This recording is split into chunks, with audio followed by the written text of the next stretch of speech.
नमस्ते दोस्तों। आज हम अपना पहला चैप्टर शुरू करने वाले हैं, चैलेंजेस टू नेशन बिल्डिंग। तो जैसे कि हम जानते हैं कि हम लोग इंडिया जो है, हम इंडिया में रहते हैं। हम 200 साल हम ब्रिटिश एम्पायर के अंडर रहे। हमारे ऊपर ब्रिटिश एम्पायर ने रूल किया। अब हमें ब्रिटिश एम्पायर से हम फ्रीडम कब मिली? हमें 1947 में।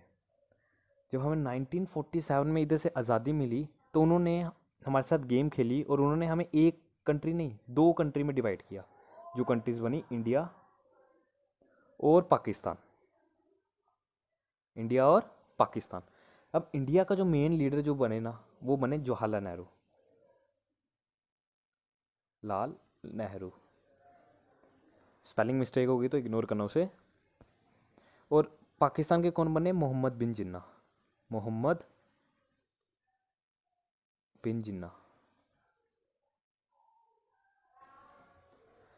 अब जो मोहम्मद बिन जिन्ना थे ना, इन्होंने एक चीज़ दी। उस चीज़ को कहते हैं हम two nation theory. Two nation theory. अब आप बोलोगे टू नेशन थ्योरी क्या है? टू नेशन थ्योरी में इन्होंने डिमांड की एक सेपरेट नेशन फॉर मुस्लिम्स, क्योंकि इनका कहना था कि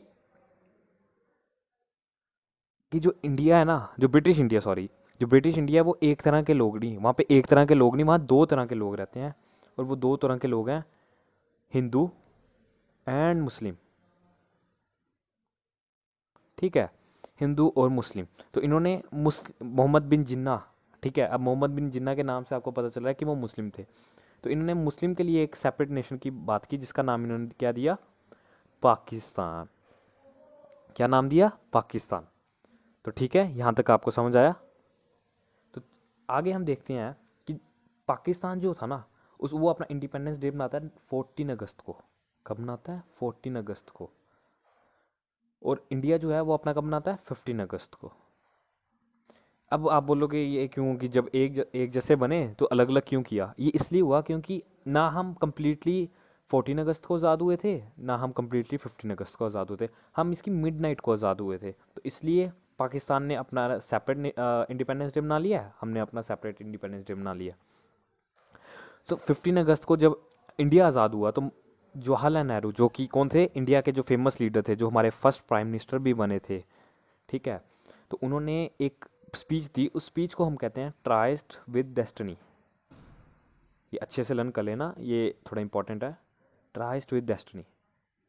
अब जो ट्राइस्ट विद डेस्टिनी है ना, इसमें इन्होंने बताया कि इंडिया को हम एक सेकुलर कंट्री बनाना चाहते हैं। सेकुलर में उन्होंने डिमांड की। अब आप पूछोगे सेकुलर क्या होता है? सेकुलर ऐसा नेशन होता है, सेकुलर एक ऐसी स्टेट होती है जहाँ पे हम किसी एक पर्टिकुलर रिलीजन को, किसको? पर्टिकुलर रिलीजन को हम प्रमोट नहीं करते हैं। जैसे इंडिया में कोई भी पर्टिकुलर रिलीजन नहीं है। जैसे हम बोलेंगे कि हमारा हिंदू नेशन है, हमारा हिंदू नेशन नहीं है, ना कि हमारा मुस्लिम नेशन है। पर पाकिस्तान में क्या हुआ? पाकिस्तान एक क्या बन गया? Pakistan emerge as a Muslim nation, Muslim state बन गया पाकिस्तान। ठीक है। अब यहाँ पे हम इस चैप्टर में पढ़ेंगे कि हमें यहाँ पे चैप्टर के नाम से पता है कि हमारे चैलेंजेस क्या क्या आए इधर। तो अब हम पढ़ते हैं कि हमारे चैलेंजेस क्या क्या आए जो अपने नेशन बिल्डिंग में।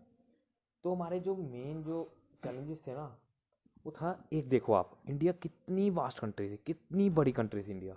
तो जो इंडिया इतनी बड़ी कंट्री थी, तो उसमें कितने सारे उस टाइम पे जो था, आज से 70-80 साल पहले की बात करें हम, उस टाइम पे वहाँ पे प्रिंस रूल था, मतलब प्रिंस भी रूल करते थे। अब जो प्रिंस, और अब ना आप पूछोगे कि आपने पहले कहा कि ब्रिटिश ने रूल किया, अब आप कह रहे हो प्रिंस ने रूल किया। अब कैसे? ब्रिटिश और प्रिंस के बीच में एक डील हुई थी।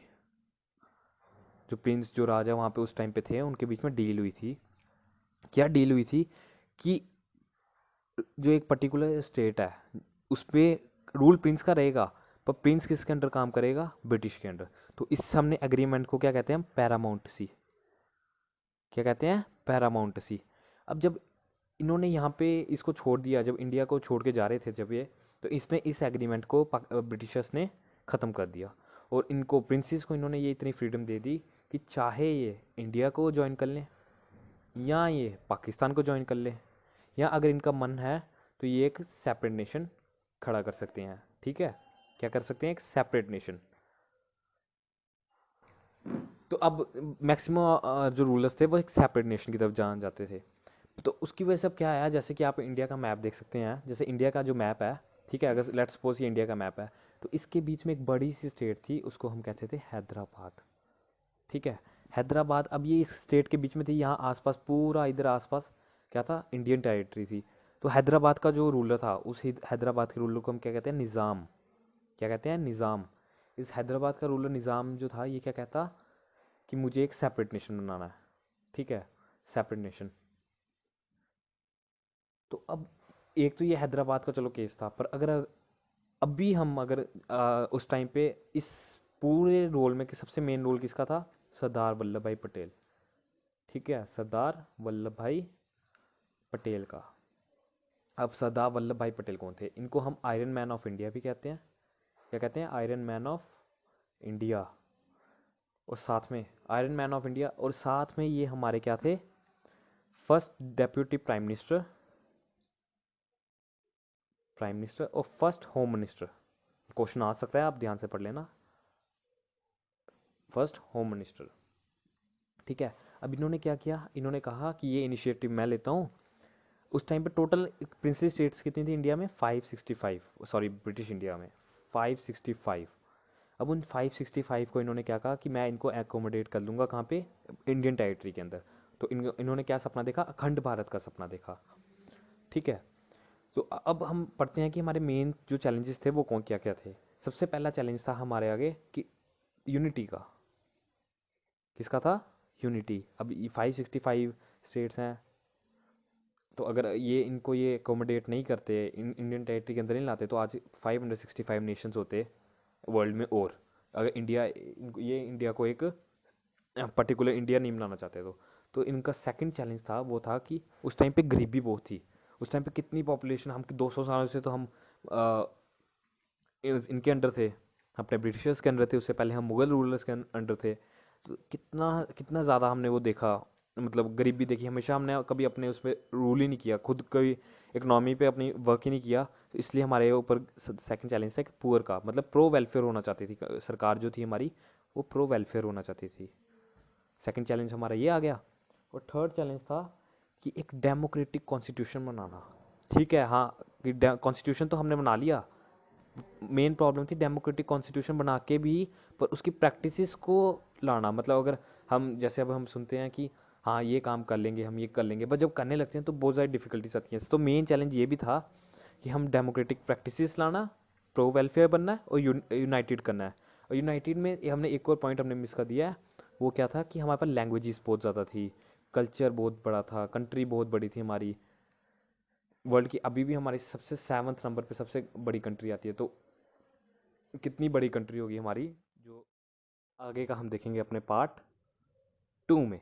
तो चलिए, बाय।